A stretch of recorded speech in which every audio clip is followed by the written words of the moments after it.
할렐루야.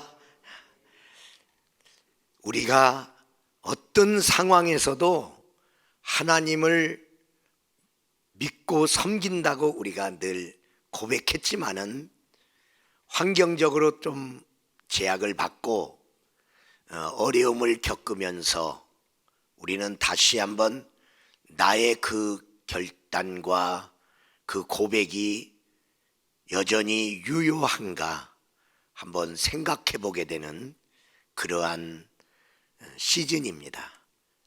이제 참 많은 제약의 그 조건 속에서 코로나로 인하여 살았던 2020년도 이제 맞춰지는 송년주일을 맞이했습니다. 우리가 이 땅에서 우리가 기뻐해야 될 일들이 적어질 때에 우리는 또한 어떤 기쁨으로 살아가나 할 때 얼마 전에 우리에게 있었던 성탄절, 바로 하나님이 그 아들을 보내셔서 우리에게 주신, 하나님이 주신 기쁨, 그것이 우리한 믿는 자에게 또 하나의 기쁨이고 세상 사람이 가질 수 없는 기쁨이죠. 그래서 그 성탄절에 우리가 메리 크리스마스 하고 우리가 예수님이 오심으로 인하여 우리가 즐거워합니다. 우리의 신앙 고백입니다. 오늘날 이 세상에서는 메리 크리스마스까지 그것을 뺏어갔습니다. 그래서 홀리데이로 바꿔놨어요. 그러나 우리 크리스찬들은 모든 사람이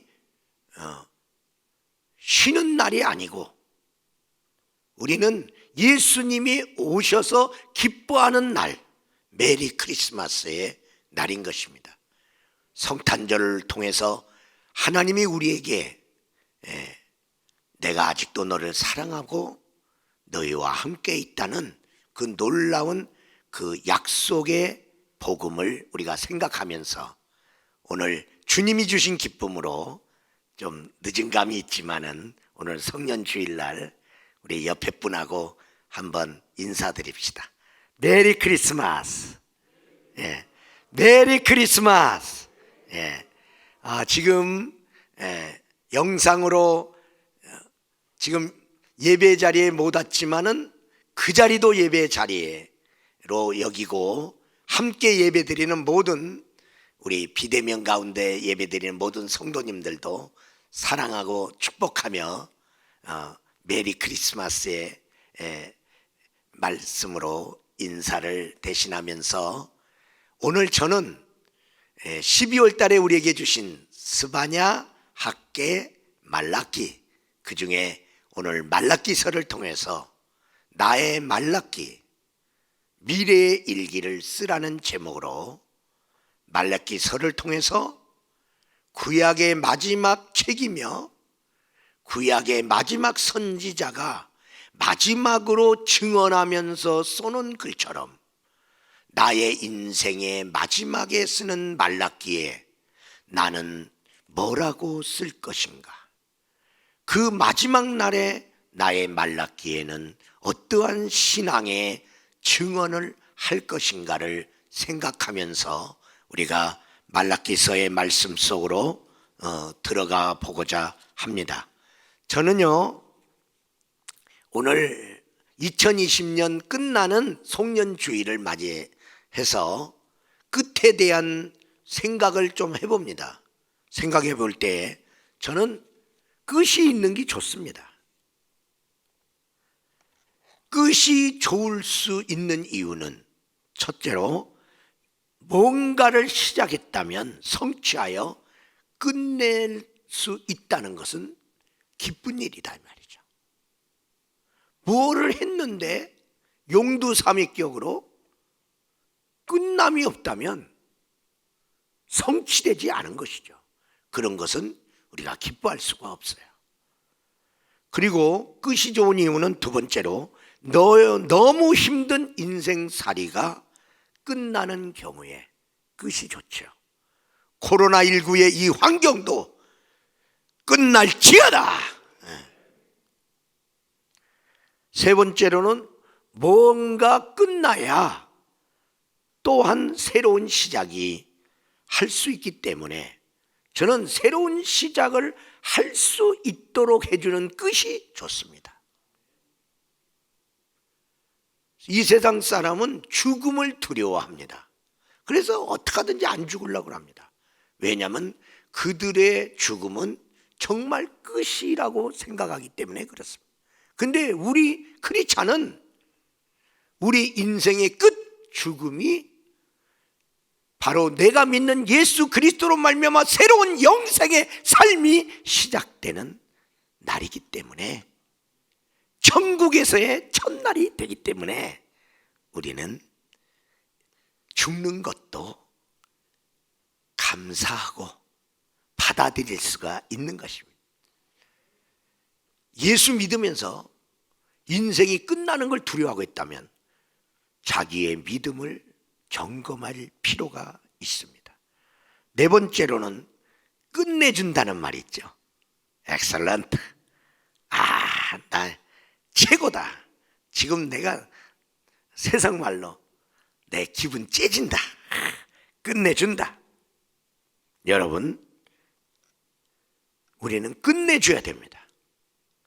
이런 삶이 우리의 삶이어야 됩니다. 그런데 우리 인생의 최고의 날은 아직 오지 않았습니다. 우리 크리스찬들의 인생의 최고의 날은 우리가 이 땅의 삶의 끝날이 최고의 날입니다. 우리가 예수 믿으면서 때때마다 하나님이 주신 은혜로 말미암아 우리가 큰 기쁨과 어떤 축복을 누릴 때도 있습니다. 그러나 우리 믿음의 끝날인 그날, 천국에 입성하는 그날에 비할 수 없습니다. 우리 믿음의 사람의 클라이막스는 우리의 인생의 끝날에 주어질 것입니다. 우리 사랑하는 여러분, 말라기서를 통해서 서론적으로 우리가 생각해 볼 것은, 나는 세상을 보고 살고 있나, 하나님을 보고 살고 있나. 안타깝게도 말라기 선지자를 통해서 말라기 선지자가 살았던 그 구약의 마지막 시대는 하나님 백성들이 세상을 보고 살았어요. 그가 믿는 하나님을 보고 그가 믿는 하나님의 경륜을 따라 살지 못했어요. 여러분, 세상은 우리에게 주어진 환경인 것입니다. 하나님은 내가 이 세상에 생명을 갖게 된 근원이며 삶의 본질이며 존재의 이유입니다. 내가 만약에 삶의 환경인 세상을 보고 살면 환경 따라 내 인생의 역사가 날마다 들쑥날쑥 바뀌어 써질 것입니다. 만약에 여러분의 인생을 어느 때는 좋았어, 어느 때는 참 힘들었어, 정말 살고 싶지 않았어, 야 그때는 참 기뻤어, 이런 역사를 썼다면 여러분은 세상을 보고 내 인생의 환경이 좋았다 나빴다에 대한 이야기를 쓴 겁니다. 이 사람은 세상을 보고 살았구나. 그러나 하나님과 하나님의 경륜을 보고 살았다면 나의 인생살이 어떤 일이 있었든지 그 과정을 통해서 하나님의 경륜이 어떻게 풀어지고 어떻게 이루어졌는지를 썼을 것입니다. 하나님의 경륜의 차원에서 모세를 봅시다. 모세가 나일강의 광주리에 띄워서 부모에 의해서 버려졌습니다. 버려진 인생이에요. 그런데 그가 애국 왕궁에서 살았던 시절, 그럼 나일강에 띄워진 것은 부모로부터 버림받은 실패한 인생입니까? 애굽의 왕궁에 들어가서 모든 사람이 부러워하는 왕궁에서 왕자로 살았던 세월은 성공한 세월입니까? 그러다가 자기가 사람 죽인 죄가 발각돼서 거기에서 도망 나와서 미디안 광야에서 40년 사는 것은 그러면 또한 실패한 인생입니까? 우리 하나님의 경륜으로 볼 때 이 모든 것을 포함해서 결국 하나님이 호렙산에서 만나줍니다. 그리고 하나님이 그 버림받은 것과 애굽에 사는 것과 광야에서 사는 그 모든 것을 하나님의 경륜 가운데서 하나님이 역사를 하시는데요, 그가 왕궁에서 살아봤잖아요. 그리고 하나님의 이제 세워진 리더로서 바로가 산 왕궁을 향하여 진격합니다. 그는 왕궁이 낯설지 않습니다. 왕궁에서 뭐가 일어난지 압니다. 그리고 하나님은 모세를 쓰십니다. 그리고 그는 나일강에 버려진 경험이 있던 사람이에요. 그래서 애굽에서 하나님의 백성이 택함 받아 그들이 홍해를 건너가는 이 택함 받은 축복이 얼마나 큰 것을 압니다. 그리고 광야 40년을 그가 목회하면서 그는 미디안 광야에서 광야를 알고 있거든요. 그리고 광야를 배웠기 때문에 광야에서 살아가는 거 어렵지 않습니다. 결국 모세에게 주어졌던 모든 인생의 이야기는 하나님의 이스라엘 민족을 구원하며 가나안 땅에 하나님 나라를 건설하고자 하는 하나님의 경륜 속에서 이루어졌다는 것입니다. 그것이 내 인생 역사에 써지지 않는다면 나는 하나님을 안 보고 사는 사람인 것입니다.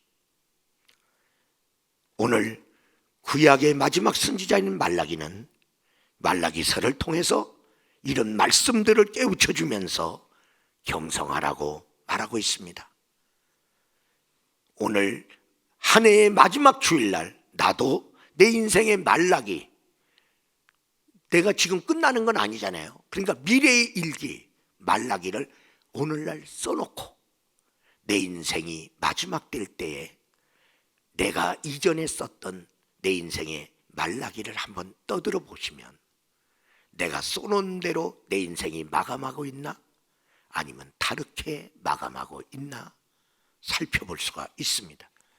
첫 번째로 그래서 말라기 선지자를 통한 마지막 그의 증언이 있는데, 그 당시에 사는 하나님의 백성들은 제2성전 스룹바벨 성전을 지었던, 정말 그들이 열정과 은혜의 감격 속에서 졌던 스룹바벨 성전을 지은 공적이 인정되어 있습니다. 그럼에도 불구하고 그들은 이미 열정이 식었고요, 그 은혜의 감격이 점점 무뎌져서 신앙은 형식만 남았습니다. 뼈다구만 남았습니다. 그래서 그들의 삶은 율법과 종교의 매너리즘에 빠졌다는 거예요. 여러분, 같은 삶을 반복하면 그것이 무덤덤해진다는 것이죠. 우리가 예수를 믿은 지 10년, 20년, 30년 하나님을 믿고 하나님을 섬기고 직분을 받아서 살다 보면 믿음의 매너리즘, 직분 생활의 섬김의 매너리즘에 빠지게 되는 거예요. 다시 말하면 형식적으로 믿고 형식적으로 섬기는 거예요. 형식이라는 건 뭐야? 마음의 내용이 없이, 마음 없이 그냥 하는 거예요. 이 코로나19는 진정 내가 예배자인가 아닌가 우리를 지금 시험하고 있어요. 형식적인 신자라면 지금 예배가 제한돼서 예배 자리에 못 나올 때 아이고 잘됐다, 나 자유 얻었네, 너 자유 얻네, 우리 모두 자유 얻었네. 예배가 무너지고 말 것입니다. 사랑도 그래요. 같이 오래 사랑하다 보면 사랑하는데 상대방이 사랑이 안 느껴진대. 아니, 사랑한다니까.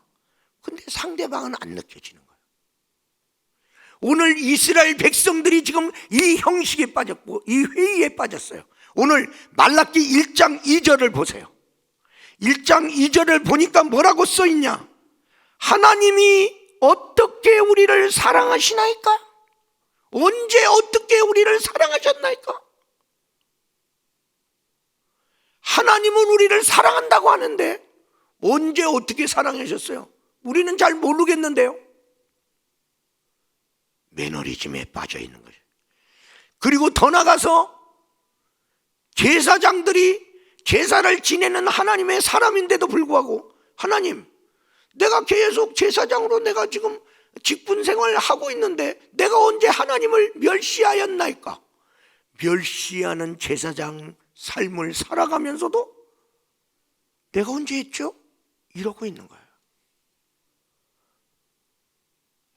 그래서 그 당시에 두 가지 악을 졌다고 말라기 선지자는 증언합니다. 그 당시에 하나님 백성이 지은 두 가지 악은 뭐냐면, 첫 번째로 따라서 합시다, 형식주의. 두 번째로 따라서 회의주의. 이 형식주의, 마음은 없는데 율법에 써 있으니까 율법대로 그냥 하는 거예요. 이로 인하여 생긴 파가 있는데, 바리새파가, 그래서 만들어져서 예수님 때 이 바리새파가 득세를 하고 있는 거예요. 율법대로 살긴 살아요. 아, 주일날 교회 나와요. 11조 드려요. 그런데 마음이 없어. 하나님께 드리기 싫은데 드리는 거예요. 여러분, 지금 제한적으로 20명 미만으로, 그래서 돌아가면서 다른 분들이 여기 있는데, 그러면 여기 오고 싶은 사람도 못 오고 온라인 예배를 드리는데, 여기 20명으로 이렇게 선택받아서 오는 사람이 늦게 옵니까? 예배 드리면서 여러분이 다른 사람의 대표로 여기 앉아 있는데 예배 드리는데 딴짓 합니까?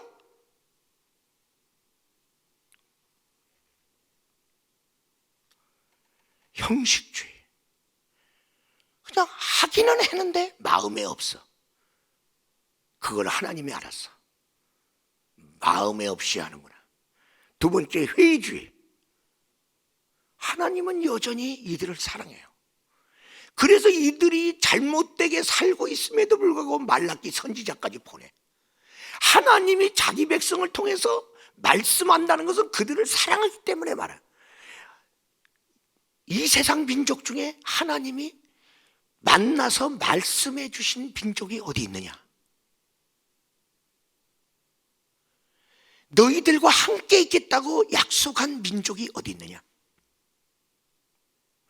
이들이 이런 사랑을 받았는데요, 지금 말하잖아요, 회의주의.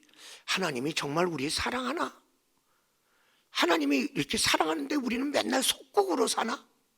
우리는 맨날 이렇게 매여 살고 맨날 뺏기고 살고, 생활에 무슨 축복의 삶은 안 나타나고, 암만 해도 안 사랑하는 것 같은데, 이러는 거예요.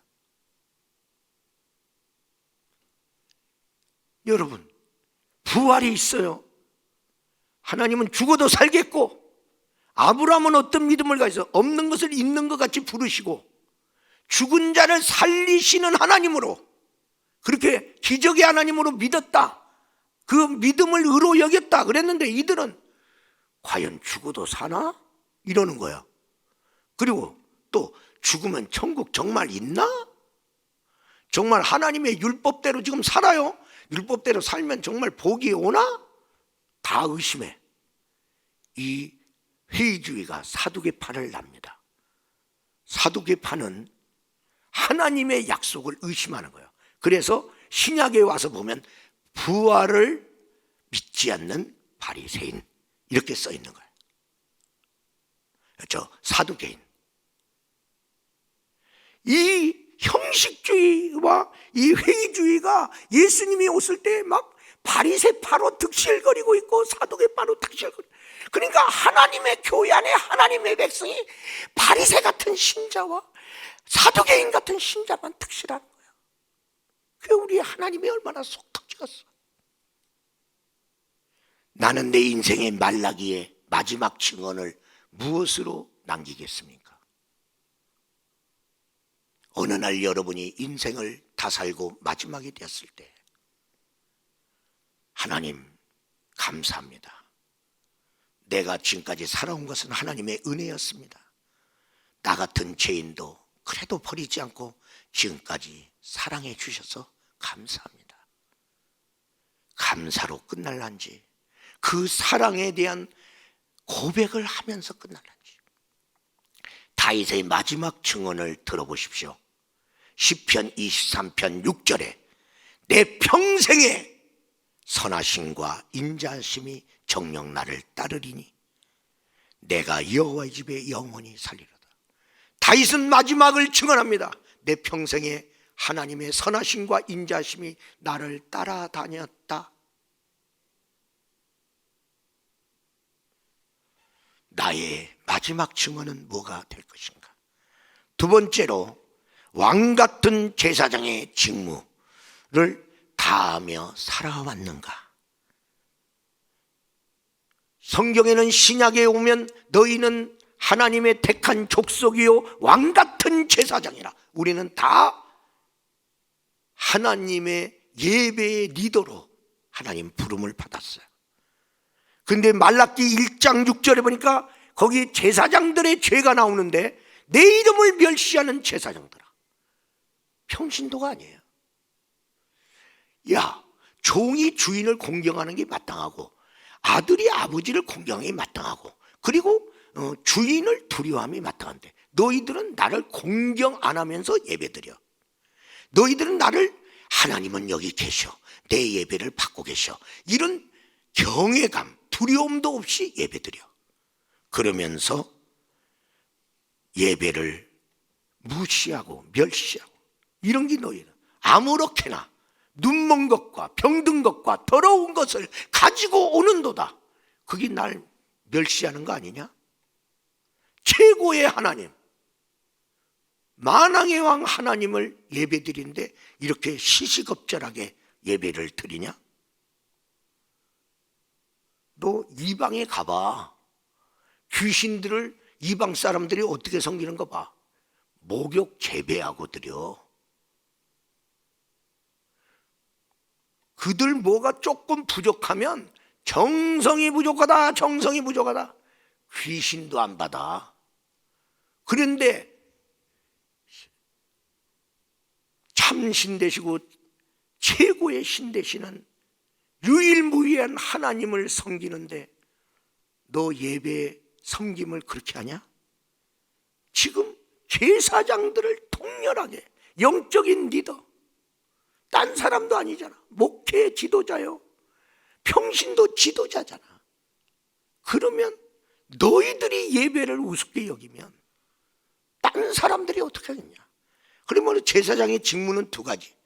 내가 먼저 참된 예배자가 되는 거야. 내가 정말 마음을 다해서 하나님을 경배하고 예배드리는 거. 그 다음에 백성들을 말씀으로 잘 가르쳐서 백성들로 하여금 하나님 잘 섬기도록 거룩하게 살게 하는 것. 두 가지. 내가 먼저 참된 예배죠. 응? 목회자부터가 예배가 깨져버립니다. 이 직무에 불충실, 내 언약을 깨트린 거, 이 깨트린 결과가 성경에는 세 가지로 나와 있는데요, 오늘 여기 성경에 이들이 직무를 제대로 소홀히 하고 직무를 다하지 않았다는 말씀이 말라기 2장 7절에서 9절 말씀 보겠습니다. 제사장의 입술은 지식을 지켜야 되겠고, 나부터 하나님 말씀 지켜야 된다. 사람들은 그 입에서 율법을 구하게 되어야 할 것이니, 그리고 사람들이, 백성들이 그 입에서 나오는 율법을 받고자 하는 사모하는 마음을 가져야 될 뜻인데, 근데 8절 보니까 너희는 옳은 길에서 떠나 많은 사람을 율법에 거스리게 하는도다. 나 만군의 여호와가 이르노라. 너희가 레위 언약, 레위 지파한테 제사 드리는 사명을 줬잖아요. 그런데 너에게 특권을 줬다는 거죠. 그런데 이 레위 지파의 언약을 너희가 깨뜨렸느니라.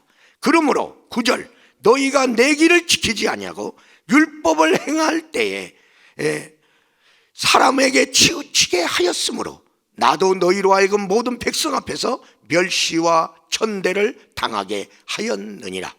그러면 제사장의 직무를 충실하게 이행하지 않은 결과 말씀을 무시하고 소홀히 함으로 첫 번째로 받을 복이 저주로 바뀌었느니라, 이렇게 써 있는 거예요.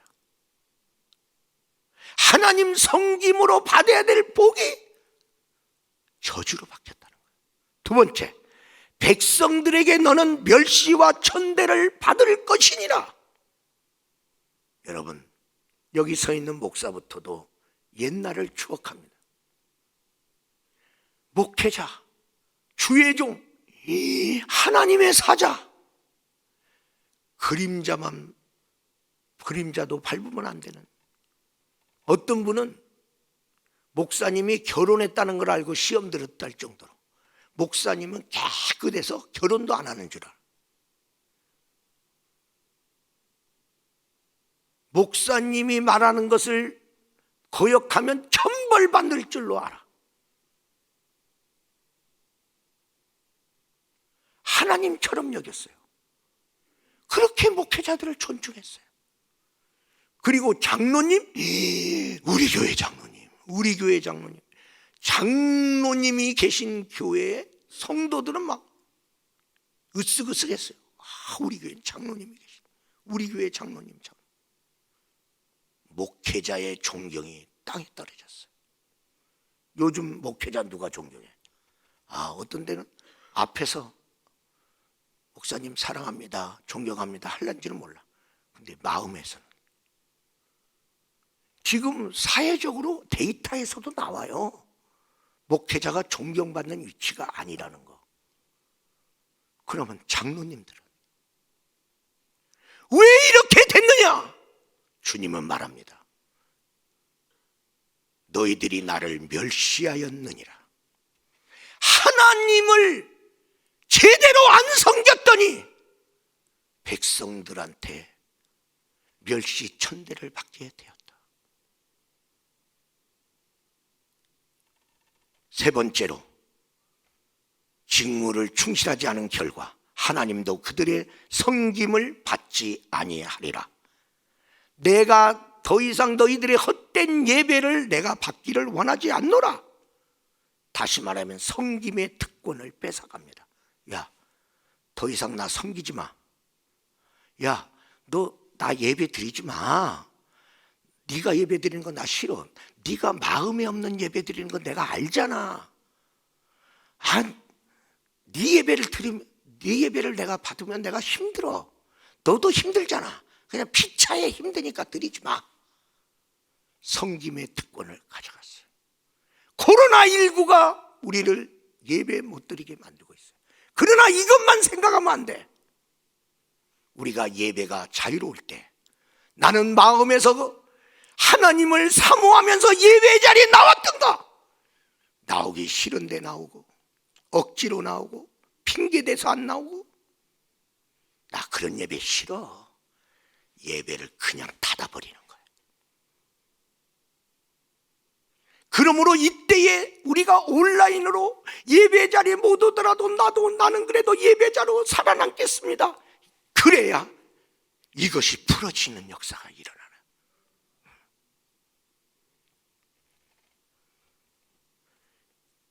하나님을 섬기는 세 가지 자세가 있어요. 제가 목회 40년을 하면서 부족하지만 저도 주님을 섬기면서, 교회를 섬기면서 오니까 세 가지 그런 케이스가 있는데요. 첫 번째는 섬김에 무관심한 직분자. 직분은 받았는데 섬김에 대해서 전혀 관심도 없어. 내가 우리 교회에서 뭘 섬겨야 될지 생각도 안 해. 매 해년마다 11월 첫째 주면 선한 청지기의 결단식을 합니다.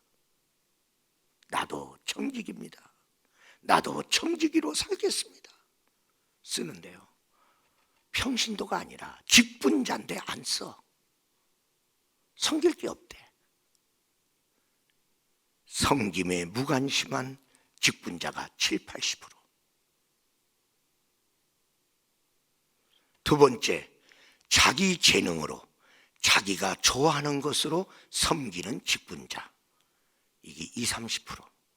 거의 대다수는 자기 재능을 가지고 섬기는 직분자. 이건 나쁜 게 아닙니다. 죄악된 거 아닙니다. 내가 좋아하는 마음으로 섬기는 것이죠. 그런데 여기에서 더 나가면 내가 좋든 싫든 하나님의 뜻대로 섬기는 직분자, 여기는 1, 2%밖에 안 돼요. 100명 중에 한두 명. 왜? 섬기더라도 내가 좋아하는 걸로만 섬기겠다는 거야. 여기서 3단계로 넘어가지를 않는 거야. 인생은 끝나가는데. 그 다음 단계, 하나님, 나 그거 싫거든요. 나 그거 못하거든요. 근데 하나님이 하라면 할게요. 이 헌신은요, 정말 하나님 믿어주지 않으면 못 나와요. 하나님 믿어줘야 돼요. 어떤 때 제가 뭘 얘기를 해요. 그러면 나 못한다는 거예요. 나 그거 해본 적이 없다. 잘하는 사람한테 맡기래. 잘하는 사람이 없어. 그냥 하셔. 아니 못하는데 어떻게 해요? 배우면서 해. 싫은데 어떻게 해? 하나님의 일인데 싫으면 안 하나? 십자가 지는 거 누가 좋아? 그래도 예수님 짊어지고 가듯이 우리도 우리의 사명의 십자가 지어야 되잖아. 싫다고 안 하면 그러면 내가 기준이잖아. 내가 싫으면 안 하고 내가 좋으면 하고. 그건 믿음이냐? 뭐냐? 3단계. 그래서 저도 기도하는 거예요. 저는 목회한 사람이에요. 근데 마지막 목회를 잘해야 되잖아. 마지막 목회. 마지막 목회를 어떻게 마칠까? 하나님 뜻대로. 내가 좋든 싫든. 그래도 이거 내놓고 가야 되지 않냐? 어? 맨날 내가 좋아하는 대로만 목회하냐? 그래서 나와의 싸움을 하는 거예요. 누가 뭐라 그래? 아니 내가 하나님 앞에서. 내가 하나님 앞에서. 성경의 사사기에 여러 사사가 나오는데 그 중에 입산이라는 사사가 나옵니다. 사사기 12장 8절에서 10절에 나오는데 이 입산이라는 사사는 7년 동안 사사 노릇했습니다. 근데 거기 보니까 사사 시대는 어떤 시대냐면 여호수아 시대 다음이 사사 시대예요. 여호수아는 이제 가나안 땅을 점령하는 거. 다시 말하면 이게 뚫고 가나안 땅에 견초기지를 마련하는 거. 그래서 여호수아를 통해서 10%에서 30% 사이에 이제 점령했어요. 교두보를 구축하고 그 다음에 이제 나머지 여호수아가 죽기 전에 12지파한테 다 나눠줬어요. 그 나머지 7, 80% 너희들이 준 목대로 이제 하나님이 이 땅 너희들한테 줬으니까 너희들이 이걸 점령하라.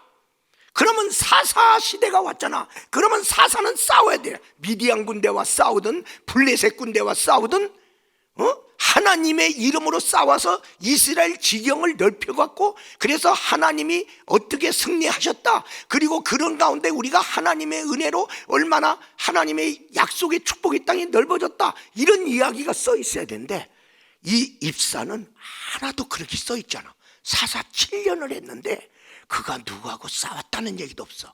어떤 땅을 점령했다는 말도 없어. 하나님을 위해 어떻게 살았다는 말은 없어. 근데 그의 인생 기록에 딸 30명 낳았다. 아들 30명 낳았다. 그리고 자기 고향 베들레헴에서 죽었다. 이것만 써 있어. 어떻게 사사인데 그래도 7년간 사사 노릇했는데 사사로서 한 일이 하나도 안 나와. 아니 뭐 안 믿는 사람도 믿는 사람도 평신도도 자녀 낳고 자녀 결혼시키고 그리고 죽었다. 그건 누구나 하는 거예요. 근데 사사인데 적어도 자녀 키웠다, 결혼시켰다, 그리고 죽었다. 이것만 써놓으면 안 되지 않냐? 더더구나 사사야, 믿음의 리더인데 그가 딸 3명, 30명을 다 이방 남자한테 시집 보냈다. 그리고 아들 30명을 다 이방 여자 불러다가 며느리 삼았다 라고 써 있어. 이게 그 당시의 영적 상태가. 그리고 이 아들 딸 해서 60명인데 60명을 한 여자가 낳겠냐고. 60명을. 그러면 사사가 아내가 2-3명이라는 얘기 아니요. 이게 그 당시에 믿음의 사람들의 기준이냐고. 그리고 믿음의 사람의 기준이 안 믿는 사람들하고 결혼을 시켜갖고 아이고 저 집은 돈이 있대야. 돈 있는 저 집하고 사돈 맺으면 나한테 많이 이익이 되겠네. 그것만 따져서 그래. 너는 권력 있고 나는 돈 있고 그 권력과 돈이 만나면 서로 사돈지간에 서로 도움이 되겠다. 이것만 따지냐? 너는 명예가 있고 나는 뭐가 있고. 그게 나쁜 건 아니에요. 근데 그것만 따지냐? 자녀를 결혼할 때 하나님 뜻에 맞냐? 하나님의 백성이고 영적인 리더인데 하나님 기준에는 맞냐? 이건 왜 안 보냐는 거예요. 그래서 입사는 하나님 뜻에는 관심 없고 자식들 키워서 그래서 자기 인간적으로 화평을 도모하고 동맹국가를 이루어서 자기가 안전하게 살 수 있는 자기 나름대로의 방법은 다 동원하고 사사가 하나님 뜻은 전혀 생각도 안 하고 살다가 죽었다. 한평생 무의미하게 살았다.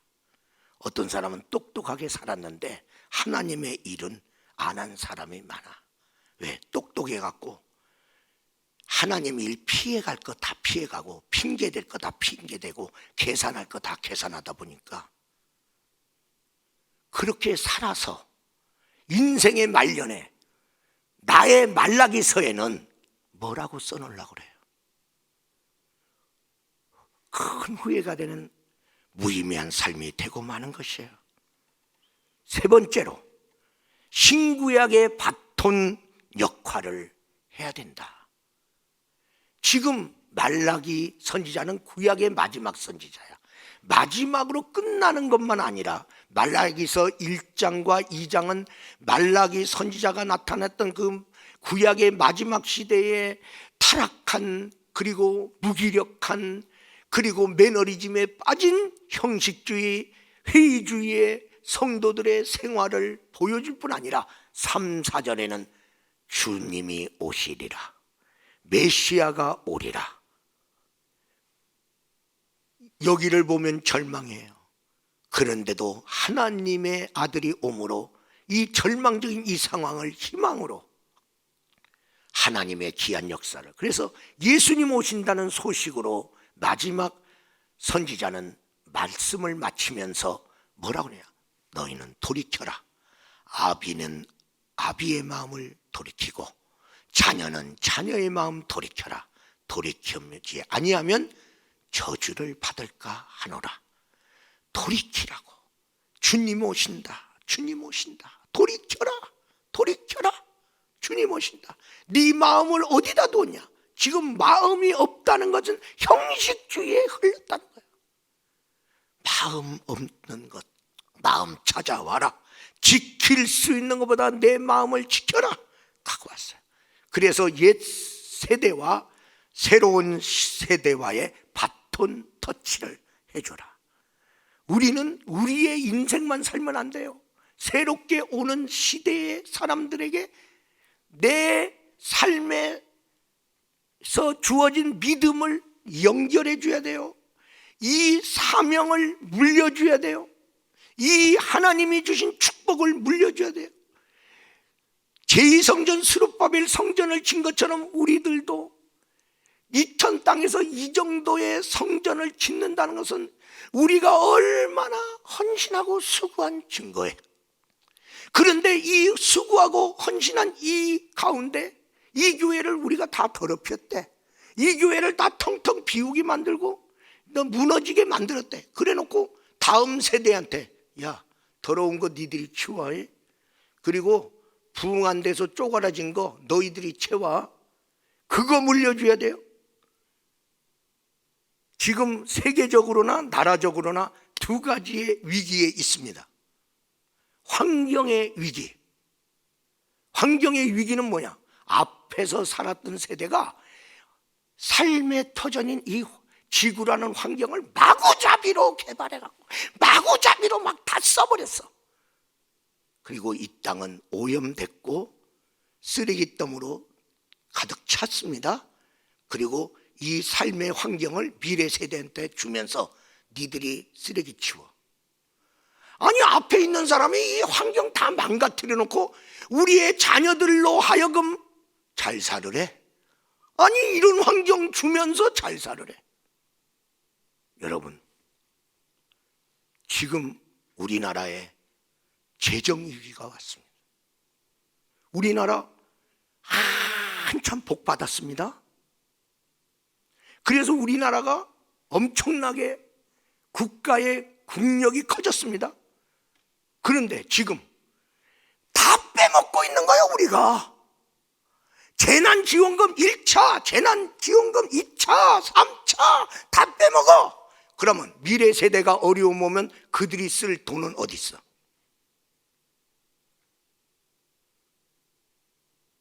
여러분, 우리가 다 써버리면 미래 세대는 뭘 가지고 일을 하냐고. 앞선 세대와 다음 세대를 이어준다. 바톤 채취. 저의 마지막 목회는요, 바톤 채취 목회입니다. 내가 아무리 목회 잘해놓고도 마지막 바톤 채취 잘못하면 다 무너지는 거예요. 누구에게 물려줘야 될 것이냐? 누구에게 물려줘야 이 교회를 잘 이끌어갈 것이냐? 장로님들도 마찬가지고 우리 리더들 마찬가지고 누구에게 이 교회를 물려줘야 될 것이냐? 바톤 채취. 말라기는 예수님을 소개하고 갑니다. 세례 요한은 예수님을 소개하고 갑니다. 그리고 예수님의 시대가 왔어요. 예수님은 12 제자한테 바톤 채취하고 갑니다. 12 제자는 그 다음 속사도들에게, 그러면서 지금 오늘날 우리에게까지 땅끝까지 이르러 복음 증거해야 되리라. 그들이 복음을 전했기에 나한테도 전달됐어. 그러면 아직도 복음을 못 들은 사람에게 우리는 바톤을 가지고, 복음의 바톤을 가지고 가야 되는데 우리는 힘들다고 안 가. 그러면 그 다음 세대는 믿는 사람이 안 나타난다는 거예요. 어떻게 하든지 자녀들에게 믿음의 바톤 채취해 줘야 되고요, 하나님 섬기는 이 섬김, 예배를 귀하게 여기는 이 신앙을 물려줘야 되고 축복을 물려줘야 됩니다. 우리 사랑하는 여러분, 하나님의 자존심을 세워주는 직분자는 누구냐? 능력 있는 직분자가 아니에요. 능력 있는 사람이 잘했어요. 능력 있는데 그걸 왜 못해? 잘난 사람이 잘했어요. 잘났는데. 여러분, 그런데 우리가 볼 때 볼품도 없고 힘도 없어. 그런데 그 사람이 하나님의 역사를 이뤘어. 야, 하나님은 놀랍도다. 저렇게 쓸모없는 자를 들어서 하나님께서 존귀하게 쓰시고, 약한 자를 들어서 강한 자를 부끄럽게 하시고, 하나님은 미련한 자를 들어서 지혜로운 자를 부끄럽게 하시니. 여러분, 예루살렘에 있던 사람들은요, 다 갈릴리 쪽 변방, 그 무식한 그들이 뭘 하겠어? 그런데 주님은 그들을 통해서 멋있게 하나님 나라를 건설하고 복음을 확장합니다. 하나님 자존심 세워주는 거예요. 여러분, 엘리야 시대 때 엘리야는 유명한 선지자야. 그러나 주님은 의인 7,000명을 남겨뒀다. 그 의인, 숨겨진 7,000명이 하나님의 자존심을 세워주는 거예요. 오늘날 웃자리에 앉아있고 그래도 권세를 가지고 있고, 그래도 모든 사람이 매스컴에 나오면 저 사람 알아들 수 있는 사람들, 그런 사람들이 나라를 망치고 있을 때에 이름 없는 의인, 여기저기에 숨어져 있는 의인들이 나타나서 이 나라를, 그래도 흔들리는 이 나라를 붙들고 가고 있다. 여러분, 내가 하나님 자존심 세워드릴 수 있는 연약한 자라면 얼마나 기회가 좋습니까? 그래, 나 같은 것을 통해서 하나님이 일하도록. 사울왕 때 블레셋 골리앗을 쓰러뜨린 사람은 사울왕이 아니요, 장군이 아니요, 군사가 아니요, 목동이 쓰러뜨렸어.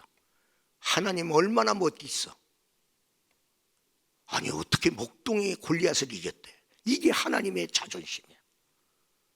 여러분, 우리 교회 유명한 자가 많지 않고 돈 많은 사람이 많지 않고 그래도 배운 자가 많지 않을지라도 하나님 나를 써주세요.